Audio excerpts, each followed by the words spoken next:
খুব ভোরবেলায় আমরা ডালা নিয়ে তাড়াতাড়ি চলে গেলাম ঘাটে। তার কারণ হচ্ছে আজকে সূর্য উদয় যখন হবে তখন মা পুজো করবে।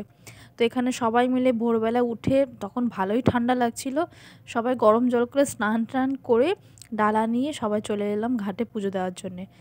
এখনও তোমরা দেখলে বুঝতে পারবে এখনও সূর্য উদয় হয়নি, মানে এখনও কিন্তু অন্ধকার রয়ে গেছে। তো এখানে তাড়াতাড়ি করে ঘাট সাজিয়ে নিল সবাই মিলে। তারপর এখানে মা নদীতেও নেমে গেছে, এবার পুজো করছে। এখানে আমরা সবাই জলে নেমেছি, ভালোই ঠান্ডা ছিল কিন্তু ভোরবেলায় সেদিনকে। তাও আমরা সবাই স্নান করেছি, সবাই পরিষ্কার পরিচ্ছন্ন জামা কাপড় পরে ঘাটে এসেছি পুজো দেওয়ার জন্যে। এখানে আমি কিভাবে রেডি হয়েছিলাম সেটাই তোমাদের সাথে শেয়ার করলাম। কেমন লাগছে অবশ্যই জানিও আমাকে। আর এখানে সবাই মিলে দেখতে পাচ্ছ ঘাটটা এত সুন্দর মোমবাতি দিয়ে সাজিয়েছে, যেখানে সত্যি খুব ভালো লাগছে। আর আস্তে আস্তে দিনের আলোটা ফুটে উঠেছে। আজকের পুজো হলেই আমাদের ছট পুজো কমপ্লিট হবে। প্রথম 4টে দিন আমরা খুব মজা করে কাটিয়েছি। প্রথম দিন তো লাউ ভাত, খান্না, পহেলা আরাক, দোসরা আরাক, আজকে হচ্ছে দোসরা আরাক। তো আজকে এই পুজোটা হয়ে গেলে মা উপোস ভাঙবে। বলতে পারো লাউ ভাতের দিন খাওয়া দাওয়া হয়েছে, তারপর খান্নার দিন থেকে পহেলা আরাক থেকে মানে 2.5 দিন উপোস। মানে খান্নার দিন তো রাতের বেলা যখন পুজো হয় তখন একটুখানি রুটি আর পায়েস খাওয়া যায়, কিন্তু যেহেতু উপোস থাকে তো মানে মিষ্টি জিনিসটা খাওয়া যায় না, সেরকম রুটি পায়েস অতটা খাওয়া যায় না, তো না খাওয়ার মতনই খায়। তো বলতে পারো 2.5 দিন উপোস। আজকে পুজোটা হয়ে গেলে বাড়ি গিয়ে তো উপোসটা ভাঙবে।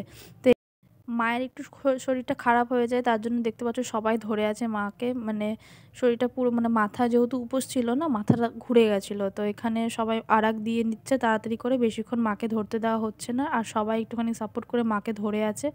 আর এখানে সব মিঠুনদা, আমার হাজব্যান্ড, আমার ভাই, জামাইবাবু সবাই মিলে কুলোগুলোকে বাড়ি দিচ্ছে। আর এদিকে মা তাড়াতাড়ি করে আমরা চেষ্টা করছি পুজোটা ভালোভাবে যাতে কমপ্লিট হয় সেটারই। তো এখানে মায়ের শরীরটা খারাপের জন্য সবার একটু মনটা খারাপ হয়ে যায়। তারপরে পুজোটা মোটামুটি ভালো করে কমপ্লিট হয়ে গেছে আমাদের। পুজোতে কোনো বাধা পড়েনি, বাধা পড়লেও সেটাকে আমরা কাটিয়ে উঠে পুজোটা কমপ্লিট করেছি। মাও করেছে, মা মনের শক্তি নিয়ে পুজোটা কমপ্লিট করেছে। একটু শরীরটা খারাপ হয়ে যাওয়ার কারণে সবার একটু মনটা খারাপ হয়ে গেছিলো, এই আর কি। দেখতে দেখতে দেখো ছট পুজোর অপেক্ষায় ছিলাম, ছট পুজো কমপ্লিট হয়ে গেছে। সমস্ত পুজো অপেক্ষায় আমরা থাকছি, কিন্তু পুজো আসছে আবার কমপ্লিটও হয়ে যাচ্ছে। তো আবার একটা বছরের অপেক্ষা, আবার পরের বছরের জন্য অপেক্ষা করতে হবে। তো আমাদের এই 4 দিন সবাই মিলে আমরা খুব আনন্দ করেছি, খুব ভালোভাবে পুজো কেটেছে এখানে। আগের দিন আমরা যে নদীতে পুজো করেছি সেই নদীতে আমরা এসেছি, কুনুর নদী। তো তোমরা যারা এখনও সেই ভিডিওগুলো দেখোনি, তোমরা আমার অ্যাকাউন্টে গিয়ে চেক করতে পারো বা আমার চ্যানেলে চেক করতে পারো।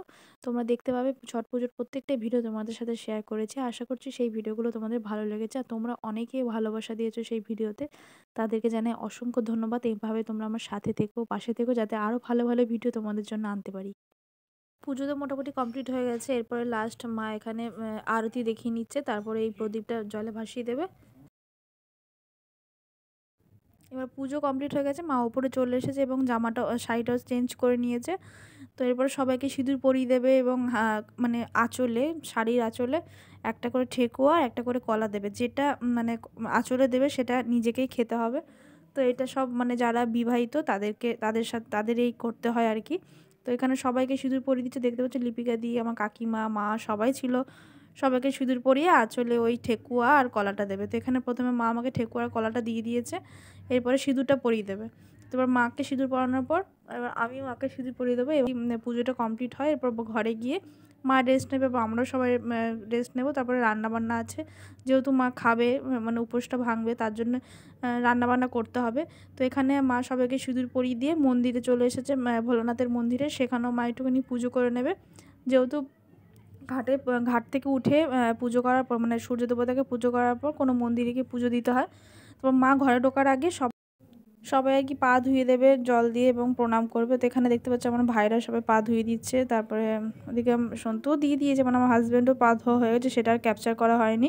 তো এখানে সবাই যার যে ইচ্ছা হবে সে মাকে পা ধুয়ে মানে প্রণাম করবে। তো এখানে আমিও মায়ের পা ধুয়ে প্রণাম করলাম এবং পাশে আমার শ্বশুরমশাই ছিল, শ্বশুরমশাইকেও প্রণাম করে নিয়েছি এবং আমার হাজব্যান্ডকেও প্রণাম করে নিয়েছি। এই বছরের মতো আমাদের ছট পুজো এখানেই সমাপ্ত। আশা করছি তোমাদের আজকে এই ছট পুজোর ভিডিওগুলো ভালো লেগেছে। এরপরে দেখা হবে নেক্সট নতুন একটা ব্লগে, নতুন একটা ভিডিওর সাথে। ততক্ষণের জন্য তোমরা সবাই ভালো থেকো, সুস্থ থেকো। আজকের জন্য বাই বাই।